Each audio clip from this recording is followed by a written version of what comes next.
Christian County Library Audiobooks presents Little Briar-Rose, a story from Grimm's Fairy Tales, read by Aaron.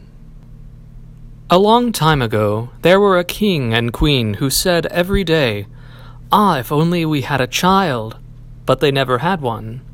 But it happened that once when the queen was bathing, a frog crept out of the water and onto the land, and said to her, "Your wish shall be fulfilled. Before a year has gone by, you shall have a daughter."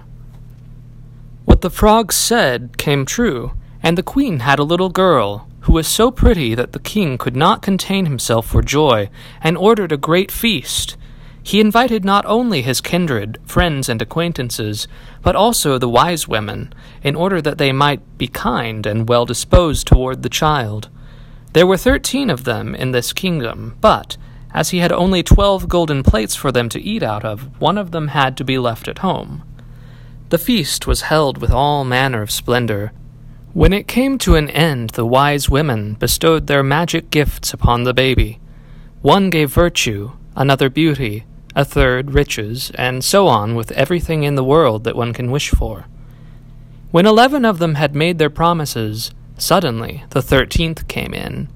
She wished to avenge herself for not having been invited, and without greeting or even looking at anyone, she cried with a loud voice, "The king's daughter, in her 15th year, shall prick herself on a spindle and fall down dead." And without saying a word more, she turned round and left the room. They were all shocked, but the 12th, whose good wish still remained unspoken, came forward, and she could not undo the evil sentence, but only soften it. She said, "It shall not be death, but a deep sleep of 100 years, into which the princess shall fall." The king, who wished to keep his child from the misfortune, gave orders that every spindle in the whole kingdom should be burnt. Meanwhile, the gifts of the wise women were fulfilled on the young girl, for she was so beautiful, modest, sweet-tempered, and wise, that everyone who saw her was bound to love her. It happened on the very day when she was 15 years old. The king and queen were not at home, and the maiden was left in the palace quite alone. So she went round into all sorts of places, looked into rooms and bedchambers, just as she liked, and at last came to an old tower. She climbed up the narrow winding staircase and reached a little door. A rusty key was in the lock, and when she turned it, the door sprang open. There, in a little room, sat an old woman with a spindle, busily spinning flax. "Good day, old dame," said the king's daughter. "What are you doing here?" "I am spinning," said the old woman, and nodded her head. "What sort of thing is that which rattles round so merrily?" said the maiden, and she took the spindle and wanted to spin too. But scarcely had she touched the spindle when the magic decree was fulfilled, and she pricked her finger with it.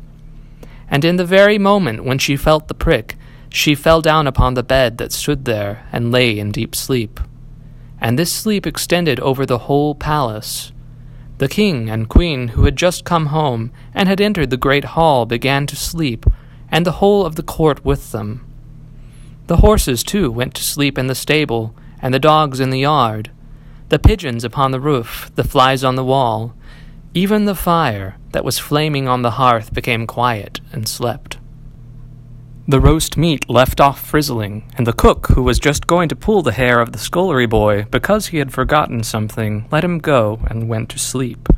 And the wind fell, and on the trees before the castle not a leaf moved again.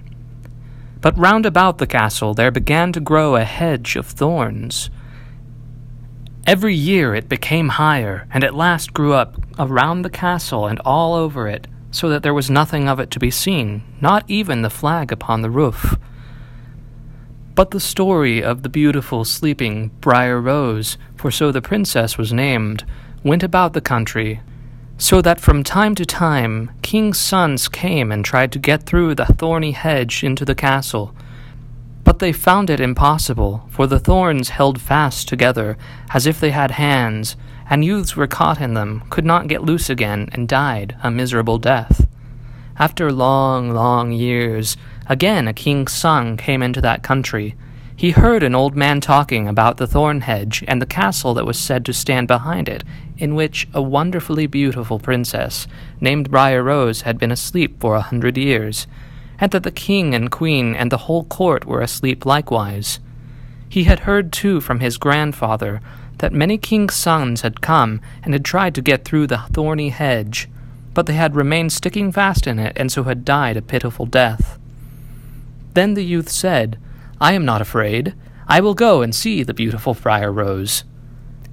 The good old man might dissuade him as he would, he did not listen to his words. By this time the 100 years had just passed. The day was come when Briar-Rose was to awake again. When the king's son came near to the thorn hedge, it was nothing but large and beautiful flowers, which parted from each other of their own accord, and let him pass unhurt. Then they closed again behind him like a hedge. In the castle yard he saw the horses and the spotted hounds lying asleep.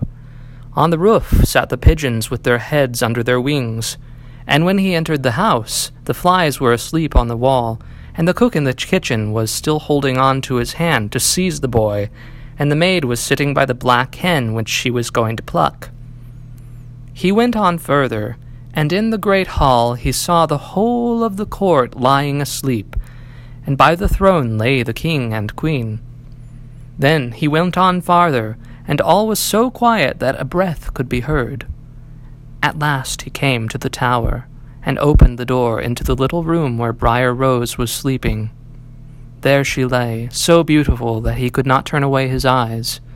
He stooped down and gave her a kiss, but as soon as he kissed her, Briar-Rose opened her eyes and awoke, and looked at him quite sweetly.